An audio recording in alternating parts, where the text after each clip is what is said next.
All right, another podcast from the Michigan Institute of Athletics in Brighton, Michigan. It's going to be an awesome podcast today. Right before we get into it, I want to shout out VetLife. VetLife is a 501c3 nonprofit company. It's a company of veterans for veterans. Every veteran faces difficulties when they transition from active duty back to civilian life, and VetLife is there to ease that transition. If you want to reach out to VetLife, you can do so through Instagram or Facebook, or check out their website at vetlifetoday.org. So without further ado, I want to introduce Ken Schmenk.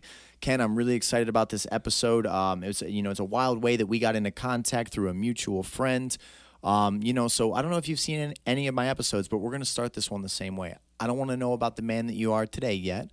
I want you to take me all the way back.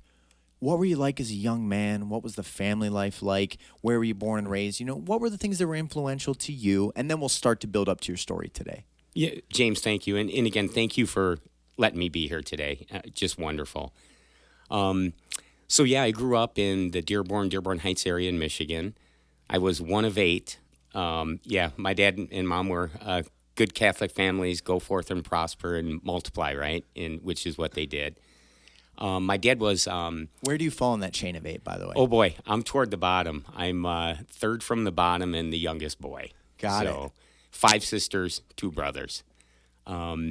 My dad, he was an Air Force pilot initially, retired, went to General Motors, and that's where I think I got a lot of my discipline from, right?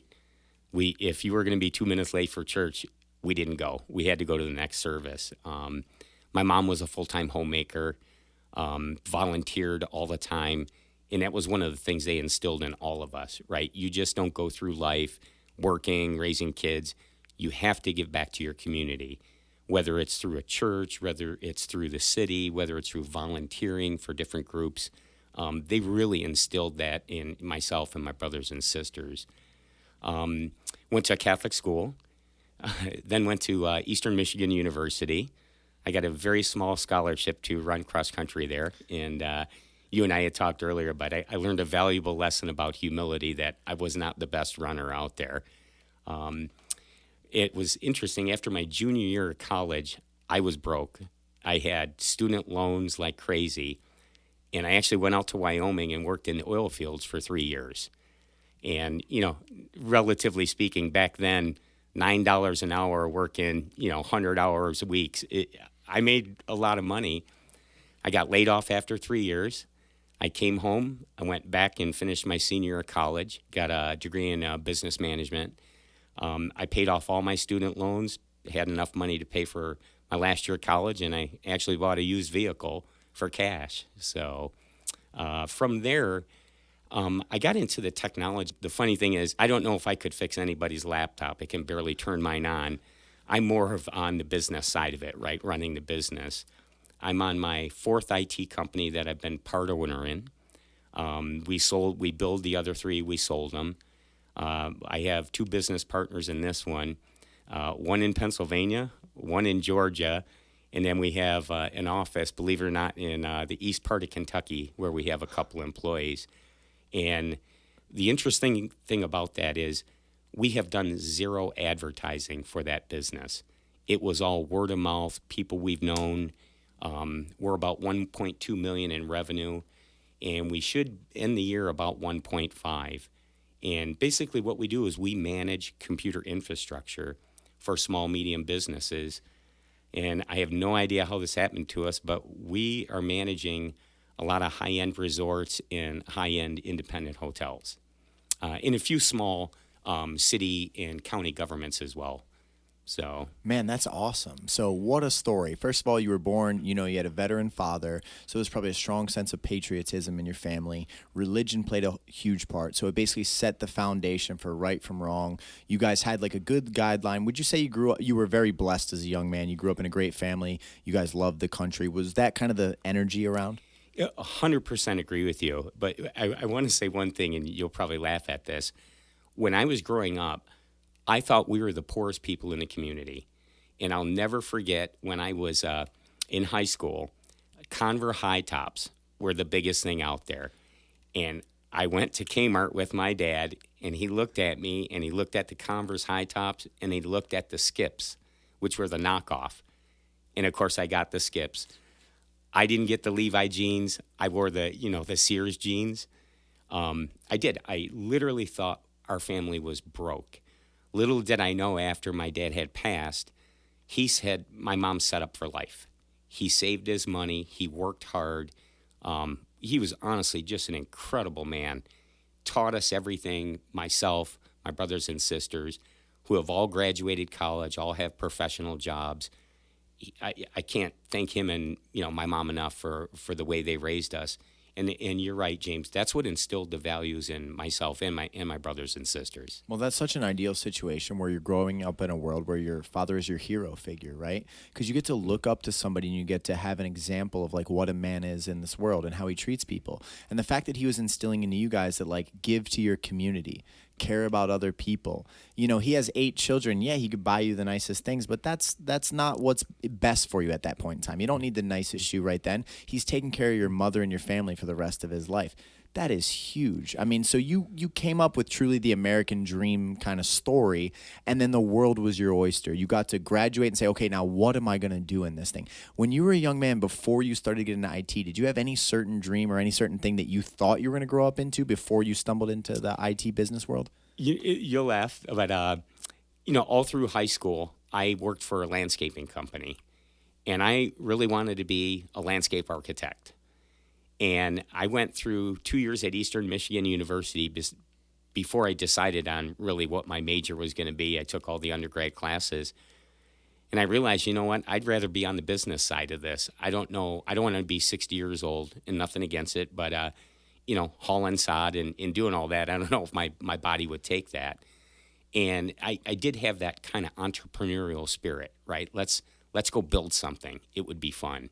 So, yeah, that makes sense. That's what I was trying to get at. I was like, okay, so this is a man that obviously loves business development. You love being an entrepreneur. You love looking at something, figuring out the pathway to grow it and improve productivity and all of those aspects of business development. I can see that you love that. It's funny that there was a point in your life where you were like, all right, manual labor to get this job done, or be the man that can set up the infrastructure so that the job gets done.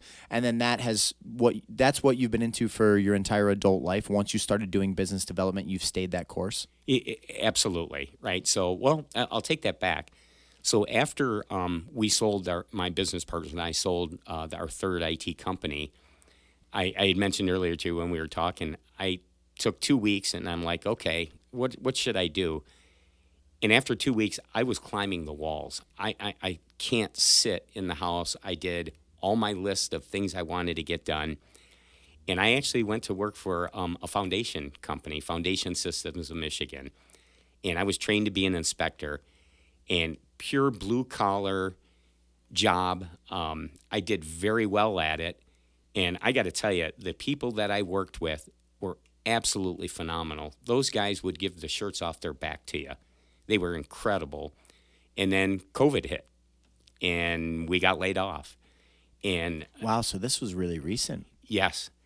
And I truly believe by the grace of God, I got a call from one of my business partners and he said, "What are you doing?" I said, "Actually, I just got laid off." He said, "I want to do it again. I want to build another IT company." I said, "You know what? Absolutely, I'm with you." So we build Intercore Technologies, and that's where I'm at right now. And it was probably like riding a bike, right? Like once you got back into it and you were like, you know what, I can do this again. It probably fired up some passion again. It gets you excited about something again. You get to put your skills to work again. You're working with an old friend. That had to be a good time because coming off 2020, that was a reset button that nobody wanted, that the whole world got shook upside down, which during its wrath was like the worst period of life. But honestly, I feel like there's a lot of good that can come from it if we pull the right lessons from that period. So tell me about the family life. Like I've heard about the business life now. I know you have 2 daughters. We were briefly talking before the podcast. Your eyes light up when you talk about them. So they're obviously the, massive loves of your life. Tell me about the family life, and then, kind of we'll get into other things that you do now. Sure. And I'm probably like any parent, I brag about my daughters all the time. So I'm a single dad. I have 2 daughters. I probably spent most of the time raising them, which I loved. I actually learned to cook during that period as well, right, out of necessity. My youngest daughter, she is at Grand Valley. She does not know what she wants to do yet in life, but I told her, don't worry about it. You don't need to. Yeah, you'll figure that out. You don't have a lot of experience in the work world anyway, right? Besides waitressing and working at a golf course, but go for it. She graduated high school with a 4.0. She had I don't know how many honor cords. Of course, I'm bragging again. No, brag away, man. You know what I mean? Because I'm telling you what, that speaks a lot to her, but it also speaks to the job that you did. Coming from a fractured home where you're a single father is doing that, they could have had, all kind of different pathways to growing up as a young kid from a fractured home. The fact that they're both in college, they're both going to be able to pursue their dreams, they're loved very deeply. That's brag away. Okay, thank you. So my oldest daughter, Isabella, she's a senior at Michigan State University. She actually got enough credits to fulfill a year of college in high school. She is senior. She's in the medical field. She's planning to go to medical school next fall. She went through, all the MCATs and all that and the applications. She also works at a cancer lab up in East Lansing. And it's kind of funny to me. She's having the time of her life. And this is a kid that wouldn't squish a bug, but she's actually having to kill mice after they're at a point where the medicines didn't work. So, but yeah, they're both just phenomenal girls. They're Christian. When they're home, we always go to church. When they were in high school and grade school, we always went to church every Sunday. And they would rate the pastors because we would go to different churches. And they're just really good kids. Well, that's amazing because, the culture's been shifting a lot. A lot of kids are struggling tremendously. Anxiety is wreaking havoc upon kids. There's an opioid epidemic. There's all kind of madness. The fact that your daughters are somehow navigating this world and finding a way to be successful and getting through college and finding passion and energy, it's wonderful to see. And I can't even imagine how good that makes you feel, because you're witnessing a lot of the craziness in the world. So you're also a member of the Brighton City Council Commission, which I believe you're one of 7. You're the city planners. Yeah, I'm right? On the planning commission. Yeah, correct. The planning commission for the city of Brighton. I live here in Brighton. I have a home right up the road. I live in Deer Creek. I have the business in this community. So Brighton is like my home base. This is the place that I love. I used to live in Fowlerville. My first ever home was in Fowlerville. And I always remember I was like, one day, I'm going to live in Brighton and my operation's going to be out of Brighton. It's just, this place has an amazing demographic of people. We have so many wonderful families. Brighton is a special place, on the map for me. It's got a place in my heart. What are the things that you're seeing on the, planning commission, or what are the things that are coming down the road? Are there any things that I should be concerned about as a parent? What are the things that are on your radar? Because I know this November election is massive for so many people. What are the things we should be paying attention to?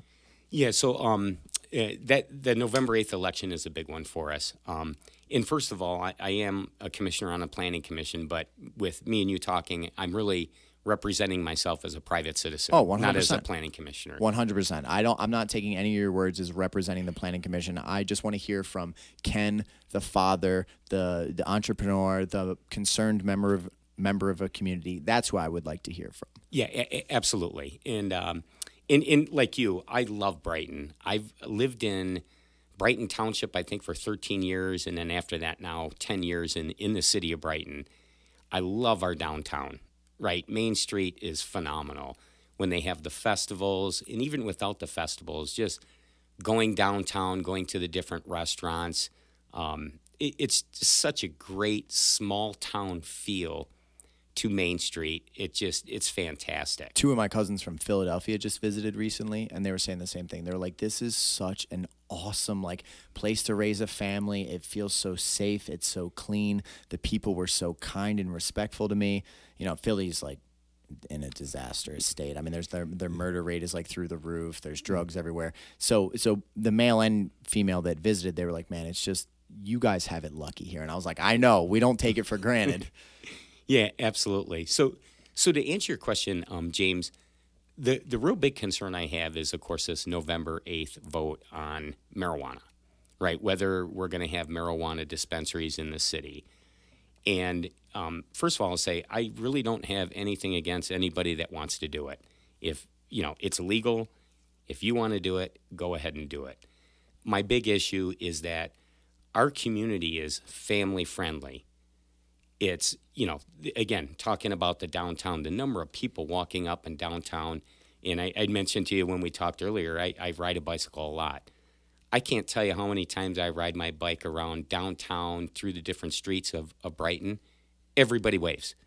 Everybody will let you make a left-hand turn when you're riding your bike. It is just an awesome community. And from what I've seen, the research I've done, the group I'm with, Protect Brighton Youth and Community, this is not a good thing for our community to have dispensaries in the city anywhere. How did that even get onto the ballot?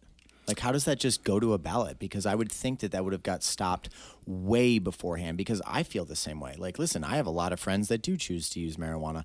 I have friends that use it medicinally, and I have friends that just sit around and all of their free time is just getting high, and it's easier to live life that way than to deal with the struggle. I see both ends. I personally don't smoke, but I'm not really against it for others if you choose to do it. Just like I don't drink alcohol more than twice a year, and I know some people do.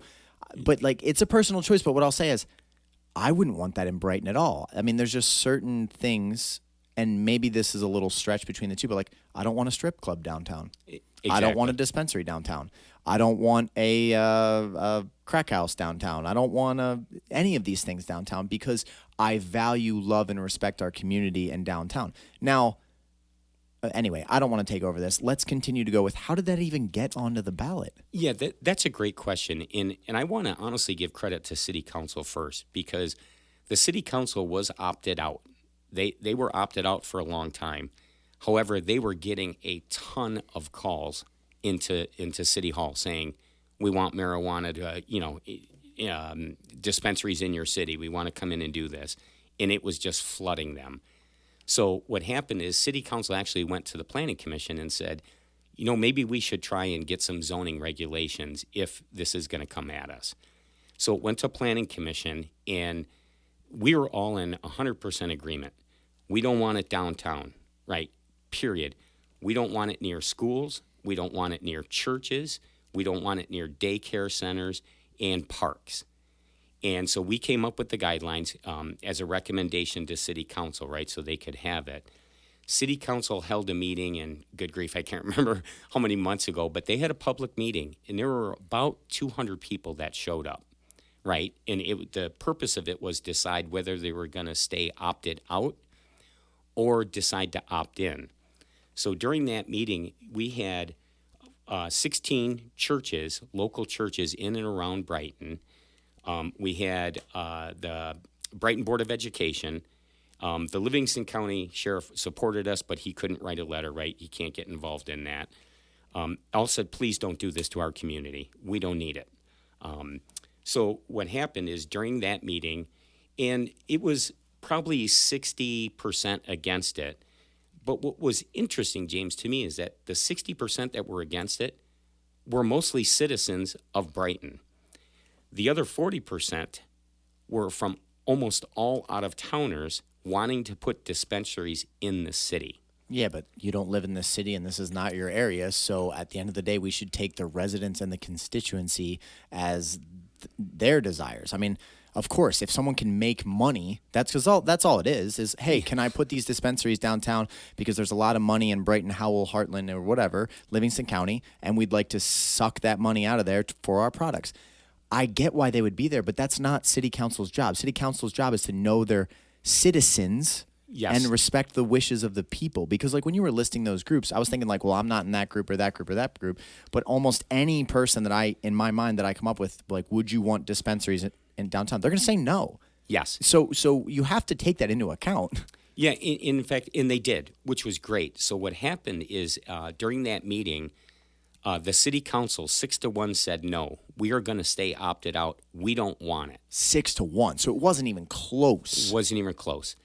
Then what happened is there was a marijuana company that went around and got a petition signed. They only needed 200 signatures, and it's based on, I believe, 5% of the last gubernatorial race of people in the city that voted. So it came down to just 200 signatures. Wait, what does that 200 signatures do? It allows them to get a petition, get the 200 signatures, and then put it on the ballot.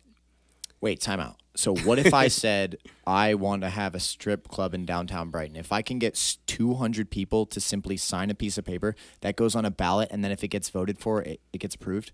Yes. That is the most ridiculous thing I've heard, but continue. So, I agree 100% with you. So what happened is... sorry, I had to ask one more question. How does that override? City Council clearly, 6-1, clearly said we do not want this. Why... Who's to say I can't cheat on those 200 signatures? Who's to say that I do it the legit way? Who's to say I don't pay people off to sign this thing? None of those things. City Council clearly voted. Why? I'm sorry. I'm maybe a little bit frustrated. Why would it go past that then? I agree 100% with you. Right. What really bothered me is the group that put the petition together to get the signatures don't live in our community. They are there to make money. Pure and simple, it's money over morals. But you'll like this. What was interesting is, so they got the 200 required signatures. I think they actually got 700, right? They then turned the petition in to the city clerk, and the city clerk rejected the petition because they did not follow, again, they did not follow the Michigan election or petition law where you have to have a certain form with certain fonts, certain sizes, certain boxes. Sure. And so... It has to be official. You have to do things the right way when you try to do something. 100%. So she rejected the petition. They sued the city. This marijuana group sued the city. Then it went to court, and the judge sided with the marijuana industry, saying, well, even though they didn't follow it, they still got enough signatures. So what's interesting is then... Do you know what judge did this? I do.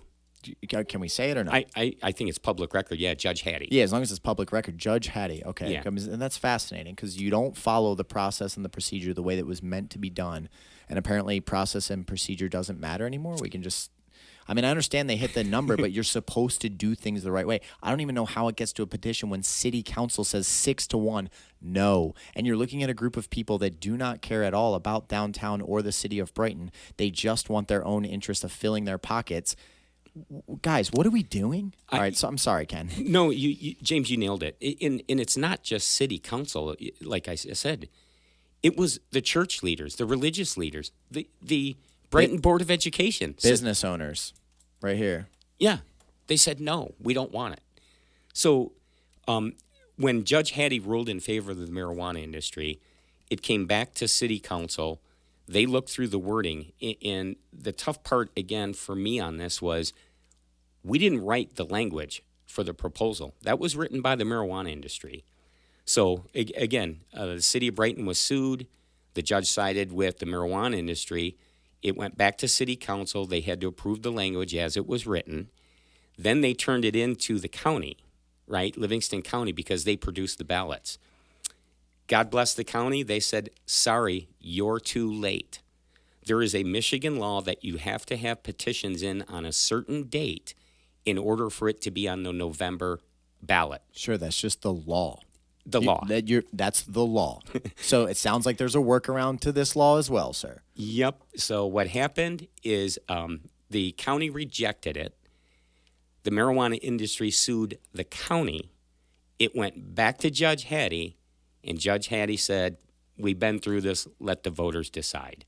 So now we're living with it, and it will be on the November ballot for the city of Brighton. So what is it going to say on the November ballot so that I can inform everyone that's going to be voting? What is it going to actually say on the ballot that they're going to be voting for this? Is it a certain name? Is it...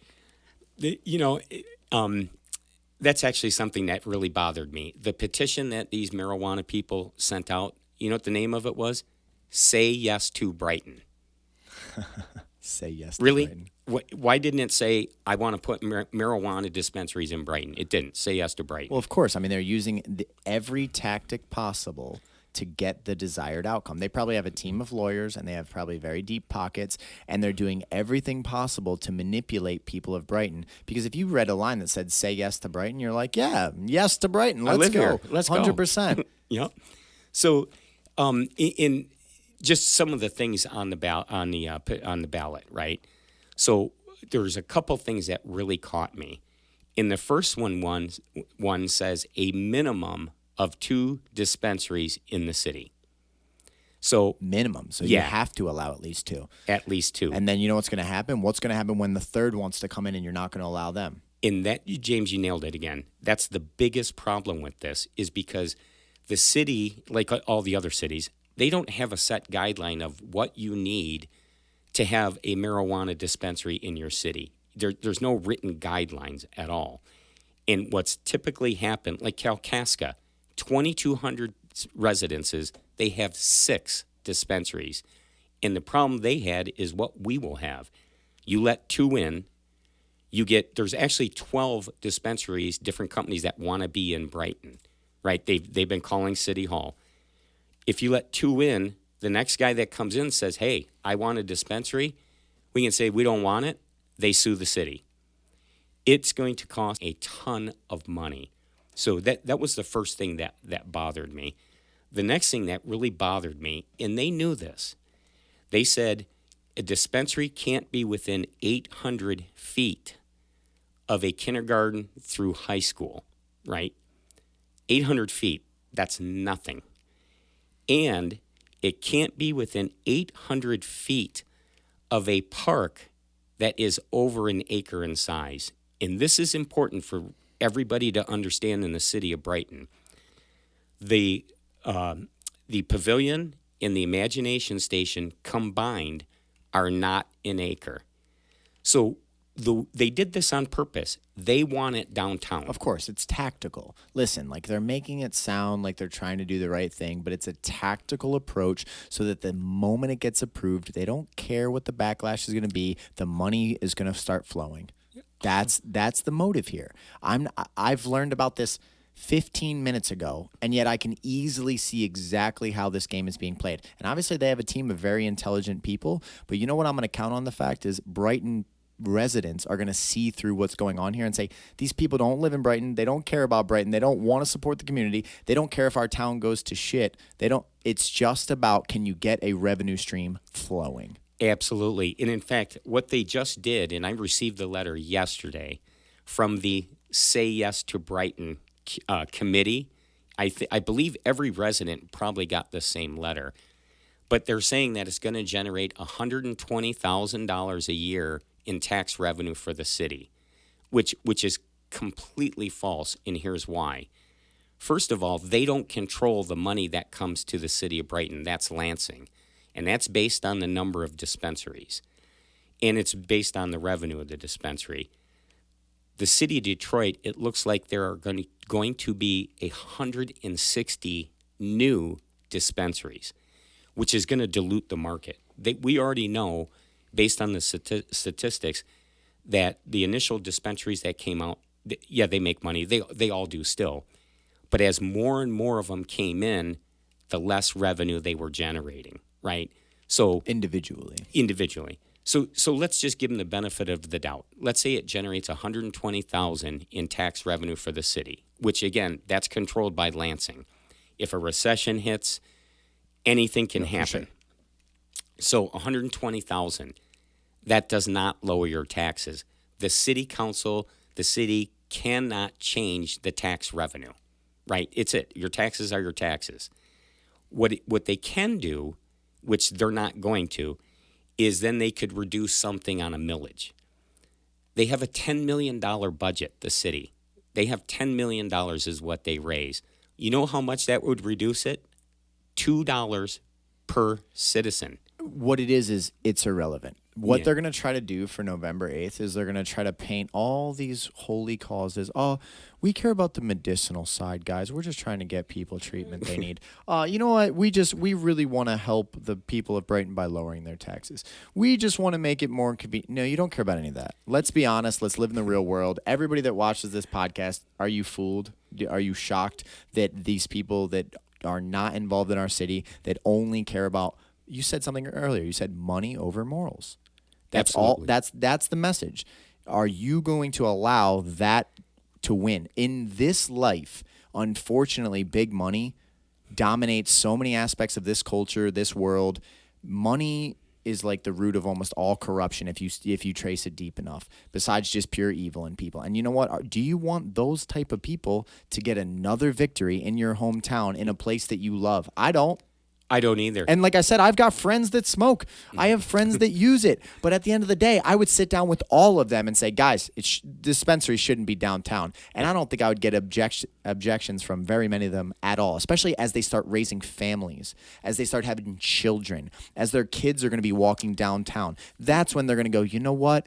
We shouldn't have done this. Well, guess what? You can't take it back once you do it. That's right. You know, and you nailed it again. The other thing is that with even 2 dispensaries in the city is going to need to put in more cameras. There's a cost. It's a huge cost to put those in, and hire another police officer. The average cost of hiring a police officer, $120,000 a year. When you add in the benefits and the insurance and so on, we actually will lose money as a city. This is not a net gain. Well, again, I truly think that point is mute. Because I think you're bringing up and just another point that's on your side, but I think it's one of the smallest points we have to make. At the end of the day, certain crowds follow certain things.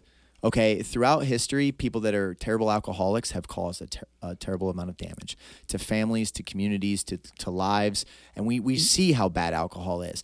Listen, marijuana attracts a certain crowd of people. Now, there are people I know that are incredibly high functioning that are able to have marijuana recreationally, sometimes daily, that still do the right thing, that work hard. But overall, if we are being honest, a different crowd of people come with that, right? 100%. At the end of the day, one of the things that I tell my students a lot, people around me a lot, is I am interested in trying to help anyone in the world that wants to change their life. I am interested in trying to give my best to build people up. But at the end of the day, if you are determined to be a lower caliber person and you want to be involved in crime, you want to be involved in deceit, you want to be involved in stealing and lying and damaging and hurting people, I don't want to be involved with you. Yeah. And I want to do everything I can to distance you not only from me, but from my family, from the people I care about, from the countless young kids in here that I train. Guess what? I work with the Livingston County Juvenile Court. I've worked with them for almost 6 years now.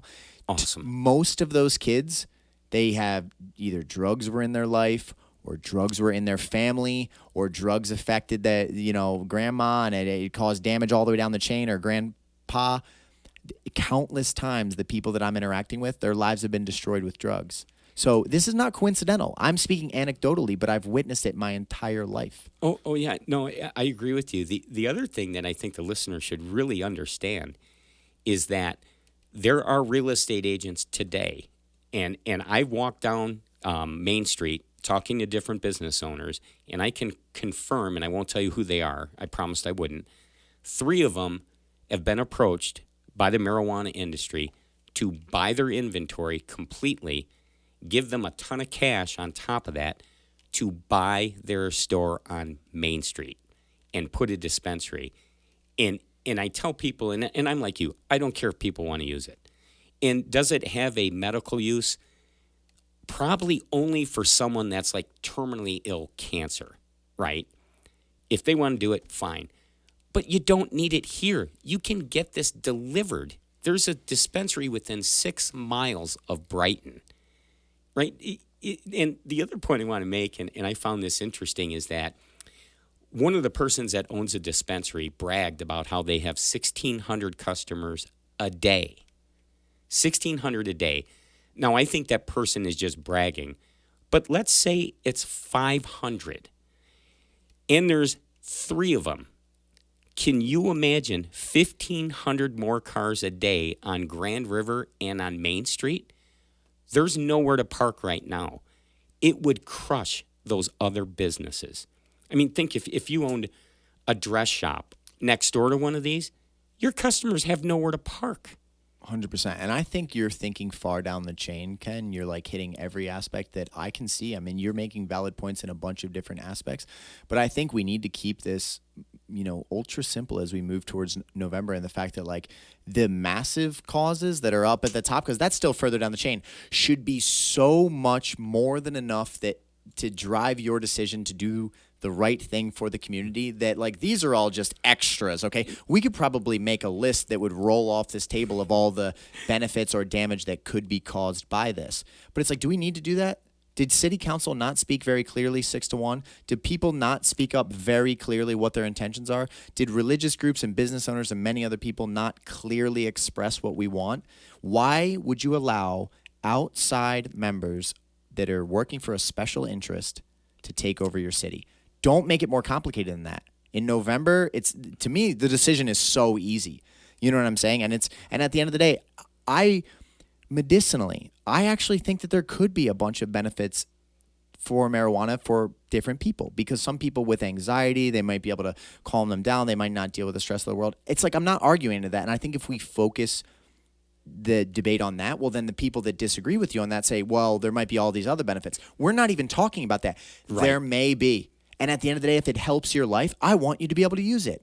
I don't want the children, right next to a dispensary. I don't want that, okay? Just like I don't want a strip club downtown. Yeah. You might enjoy going to the strip club. It might help your relationship. I don't know what it does. But at the end of the day, I don't want that in the city. So I think if we keep it on the fact of keep it to the basics, this should be a no-brainer for people. And I can't wait to get people involved in this conversation, because I didn't even know this was going on the ballot. Yeah, no, I agree with you. In fact, that's why I joined the group. It's called Protect Brighton Youth and Community, right? It's a bunch of faith-based people, right? We've got members of different councils within the city.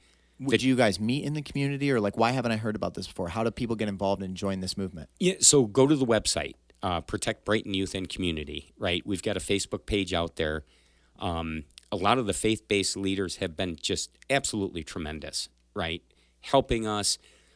We've actually been invited to a bunch of churches, and I went to one Saturday and one Sunday and presented in front of the congregation. Some of the other members did the same thing, right? And again, I agree 100% with you. If people want to use it, this does not deny them from using it. No, we're not saying, are you voting against the usage of marijuana? That's completely irrelevant. We're saying, is Brighton the place for dispensary headquarters? Exactly. Is that what we want? No. I think of, and I don't know if I can mention the shop, but I'm gonna do it anyway. Like Omalali, it's right next to the Imagination Station. Can you imagine having a dispensary within arm's length of the Imagination Station in a store like that? It's a great store. It's filled with kids. We don't need this. 100%. So again, when we go to the polls on November 8th, it's just going to say yes to Brighton is going to be the name of the wording, or I'm not sure exactly what it's going to be, but it's going to be about marijuana use in the city of Brighton, and we really need everybody to step up and say no, because James, there's a lot of misconception about this. If people don't listen to this, they don't do their homework, they'll say, you know what, I don't care if there's a dispensary. You're not voting for one dispensary or two. You could end up... You're blowing the doors wide open is what you're doing. Exactly. Yep. 100%.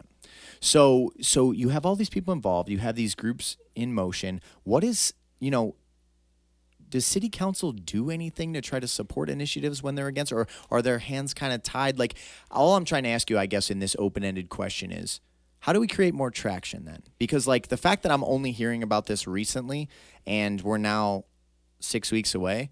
How do we create traction so that people in this community can get involved and do the right thing and just spread the word? What do you think the best methods are for that? So that's a great question. I really would like them to go to the Facebook page. That's going to be the key. Right. So make community together. Go to the website, go to the Facebook page, engage, share the content, get it out to your families, talk to everyone about what's going to happen, and then that's the biggest way we get motion. Absolutely. And on there, they can contact us, right? If, they want to help knock on doors or place signs or do whatever, absolutely. We need all the help we can get, right? It's, 6,500 residents in the city, so, I'm still just speechless, and I hate that I'm going back to this one more time. I just can't believe after a proposal gets shut down 6-1 on city council. Why is there even a city council if when you shut something down 6-1, it just gets to go to the ballot anyway? I mean, I'm really disappointed in that.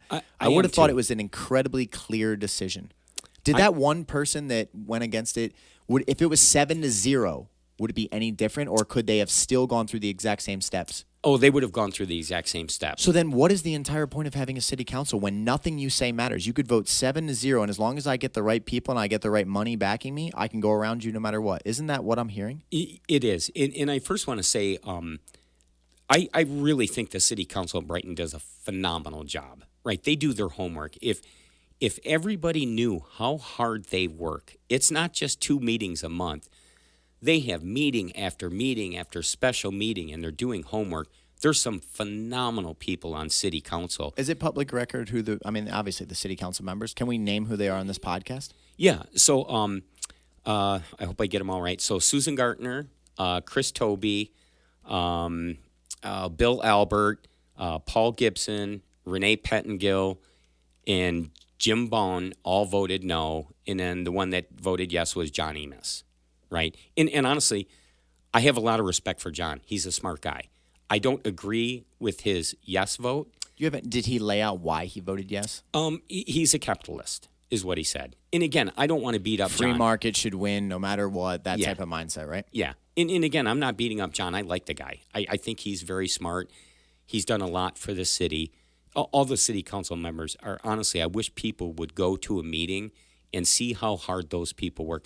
And not only city council, but the city staff, Sergeant Procta, Mike Caruso, Tara Brown. I'm going to miss them. You have an incredible amount of pride for the people in this city, just like you have an incredible amount of pride for your family, for Brighton in general. I can see it. You're very thankful for the people around you. And the reason you're on this podcast today is because you're concerned. You're concerned about the direction of things. You're looking into the future. You're seeing a trajectory that will yield something that you don't think is beneficial to the people. And that's why you're speaking out. Otherwise, you wouldn't even be sitting here. Yeah, in fact, James, I'll tell you this. So my youngest daughter, again, who's at the time was a senior in high school, and she presented at city council. And we had talked about it earlier. I kept saying, do you want to take notes on your presentation? And she said, Dad, I'll wing it. And I'm like, oh, boy. And she got up there, and she gave a great talk. But her overall message was, if you put these in our city, you're telling kids my age this is okay. And it's not. Right. 100%. I don't think there's any rational people out there that think children should do marijuana. I mean, maybe I'm wrong. No, maybe there are people out there that believe that, even kids should be able to smoke marijuana if they want. But listen, your brain is not even fully formed until about 25. You go through this phenomenon called neuroplasticity. It slows down around 25, where your brain is constantly changing based on stimulus, your own thoughts, your environment, yada, yada, yada. To introduce any type of psychedelic at that point, or marijuana or alcohol or other drugs, can literally alter the brain structure of the child. You have a kid that's trying to sort their way through the world, and that's hard enough. Kids are depressed everywhere. There's anxiety everywhere. You want to stack more things onto your kid's plate? No. If you're an adult and you choose to make an adult decision and bring different things in your life, that is more power to you. Like I said, I have best friends that smoke. I have people that do it for medicinal reasons. I'm talking about children. I'm talking about community. I'm talking about doing the right thing for others. Some of you people that might have a preference, and including myself, let's say I had a huge preference that I loved to smoke, right? I would still look at my community and say, you know what, is it best for the other people if we put these dispensaries all downtown? No. I can travel 6 miles if I would like to smoke. Sometimes you need to stop considering yourself. You need to consider how your support of something will have actions on other innocent people. You nailed it. In fact, a couple of things on that. One of the biggest problems at Brighton High School, and I'm assuming, it's everywhere, right? Whether it's Howell, Heartland, Pinckney, whatever, is marijuana use, right? Pure and simple. We're giving them easier access. And I keep hearing the marijuana industry guys will say, oh, no, that's not true. What happens is they're getting it from the black market. And to me, that's kind of funny because, I asked my daughters, right? They're around kids. They're in college, right? They were in high school that use it. And I said, so do they get it from the black market? And they all laugh and say, we're not that stupid. Kids get it from older siblings, older friends, and they prefer to have them go to the dispensary because they know what they're getting, right? So this whole black market thing, is there some of it? some guy growing it in his sure. basement for his own use. No, sure. I mean, because it's been around forever. I mean, there's been drug dealers forever, okay? And, like, shady people had to deal with drug dealers to do drug deals to get drugs. Like, that's how it was. But at the end of the day, like, you know, people are going to find a way to do something regardless. You don't need to improve their access to it in your community. Exactly. And then you mentioned with the usage with the kids again. Dr. Tom Litzinger, who's on our team, he's a psychologist, right? He works for Key Development. And he wrote a paper on this, and it's 100% because they're young and their minds are still developing, it creates psychosis in these kids. And you know, even whether they're smoking or vaping or taking the gummies, it creates a problem and an addiction problem with them. And it's like, I heard someone tell me one time, you know, the medical marijuana, and I kind of laughed at this. The guy said, you know, I broke my ankle, and the only thing that got me through it was medical marijuana. And I'll be honest, first thing I thought of, you're a sissy, right? I broke 2 ribs when I was in my 50s. I didn't need medical marijuana. I didn't need anything. It was painful, right? It hurt, right? I had 2 knee surgeries in my 50s. I didn't need medical marijuana. Seriously, it's like you got through it and you chose to take marijuana, but you didn't have to. Just like there's a million methods you could take. It's not like this was the miracle that saved me, so you need to not take the miracle from others. You're being silly. Yeah, and it didn't cure you. Yes, right. You're being silly. It literally went to your brain. And one of my buddies, he's an attorney. I won't say his name. I don't want to get him in trouble, but he's a college buddy of mine. He had tremendous back pain for like 15 years and constantly going to the chiropractor, the doctor, on and on. And he said, you know what, Ken, I got to admit to you, I was in Ann Arbor, and this is just, you know, within the last 6 months. He said, I stopped at one of those stores. And he said, the guy sold me 1 gummy. And I looked at him and I said, so it was a doctor that sold you this, right? And he's like, well, no, they don't have actual physicians. They have bud bunnies or whatever they call them, right? And I said, so what do they? He said, well, the one gal said she was a registered nurse. And I said, so a physician? He's like, no, a registered nurse. I said, okay. First of all, I'm not going to take any medical advice from someone that is not at least a physician. So anyway, he said, I bought it. I got in the car, and he said, you know how much pain I've always been. I'm like, yeah, I know. You can't golf. You can't do pretty much anything anymore. He said, I almost took it in the car to drive home, and I thought it better wait. So then he said, I drove home to Howell. I got in my house. I took a knife, and I said, you know what? I'm nervous about this. And it's not like he hasn't smoked, right? He said he smoked in college, right? No big deal. So he said, I took a knife. I cut it in half. I chewed it.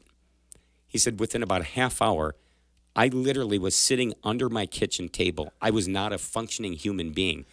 He said, can you imagine if I would have taken it and driven home? Oh, it would have been a disaster. Yeah. And I made fun of him, right? I had to tease him a little bit, but he said, I kid you not, it was that bad. Well, the stuff is just so much stronger than from the time that he was back in college. Like the THC levels and things have spiked through the roof out of demand from the customers that they want it to be higher and higher and higher grade. And, and at the end of the day, I don't even want to go into that, but basically like it's a whole different level than what it was probably back when he was a young man. Exactly. In fact, when I was a kid, I'm much older than you. I won't tell everybody how old, but anyway, it was grown from a plant, right? And dried and, whatever they do, right? Nowadays, it's all genetically engineered, right? It is literally genetically engineered. And to get the THC out of the gummies, they go through some processes that people would be shocked at what they're pumping in there to draw the THC. So the THC in these gummies and in the vaping and, the joints or whatever you want to call it, they're 20 times higher than when I was a kid. I had no idea it was that much. 20 times is unbelievable. Yeah, it's ridiculous how much stronger they are. And again, I go back to the problem where, I told my buddy, I said, so did it relieve your pain? He said, I didn't feel the pain, but I was stoned. And he said, about 4 hours later, I was in pain again. And I had the opportunity to take that other gummy, but I'm not that stupid. I knew that's the only way I'm going to feel better is to be stoned. All the time? Yeah. He said, I threw it away. 100%. Because some people would push back on you when you like. I mean, because it's hard to say that marijuana is addictive because it doesn't have like the same qualities as like nicotine and cigarettes, stuff like that. But it becomes psychologically addictive, or it becomes you're meeting a certain need. So then you're going to do everything you can to keep that need met, and then at that point, your body will develop a little bit of a tolerance to it, and you might have to slowly do more over time. And how much money are you going to spend? This stuff is dispensaries is not going to be cheap. And now all of a sudden you want to get your life in order. You got to get your mind in order. You got to get your body in order. You got to do all these things. You got to take on the responsibility of the world. You got to set your aim at something that's worthy. And now you have this other thing that you have to juggle.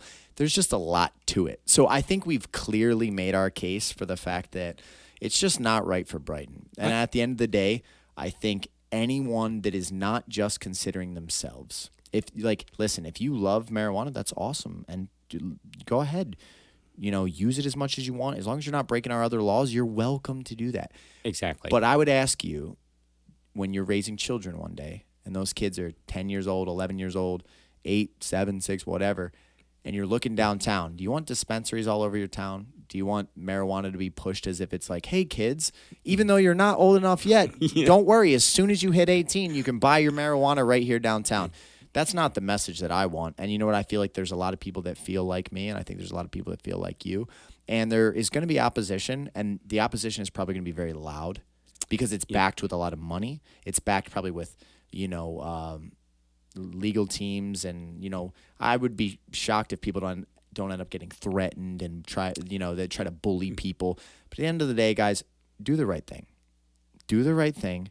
Care about your community. Care about other people. Vote correctly, and let's just close the door. Now, if this gets shut down on the November ballot, is it done, or can you just start another petition, Ken? Like, I don't understand. Yeah, so that's a great question. I don't know the exact answer, but I know they could probably try another petition, right? So I really think we need to send a clear message to the marijuana industry. We don't want it here. Just not here, guys. Yeah, if you've got plenty of other places to go. Sure, right? And everyone that wants to use your products, they'll still travel 6 miles, okay? They'll come and get your products. You're going to make your money. It's fine. We just don't want it downtown. Exactly. Well, Ken, this has been an awesome podcast today. I'm fired up now. I'm going to do what I can to get my community involved, get my people involved. And, I hope you haven't experienced any cases like the bullying or threatening, because I tell you what, I know a lot of people that are higher up in those industries, and they tend to be like, they act like they're thugs. They want to push people around.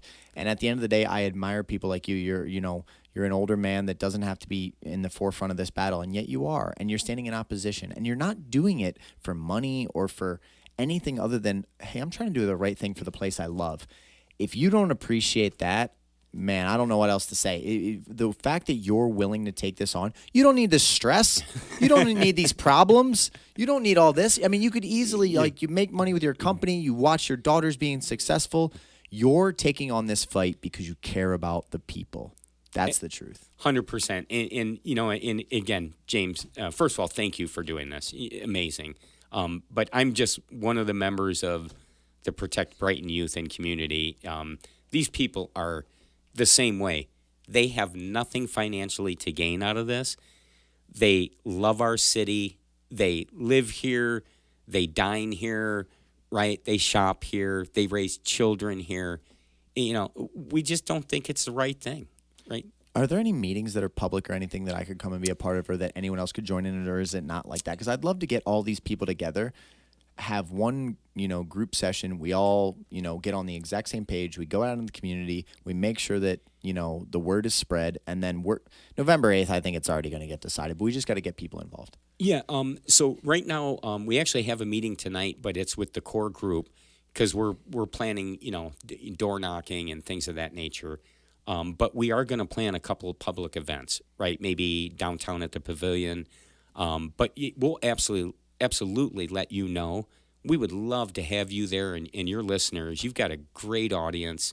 I'm so impressed. I was nervous coming here to do this, not because I think you would give me a hard time. I knew you're a good guy, but yeah, we definitely will lean on you for help where we can. 100%. Well, I mean this fully. I am involved in any way you need me to be. I will go speak at events. I will stand in opposition. I have an absolute army of professional and amateur fighters in this building. We can show up somewhere and, no, I'm joking. But what I mean seriously is I'm involved in this. And like I said, I'm in the exact same battle as you. And I appreciate you for taking the stance that you did, for caring about our people and trying to do the right thing. So, Ken, unless there's anything else you want to say, we'll wrap this podcast up. And it was a pleasure, sir.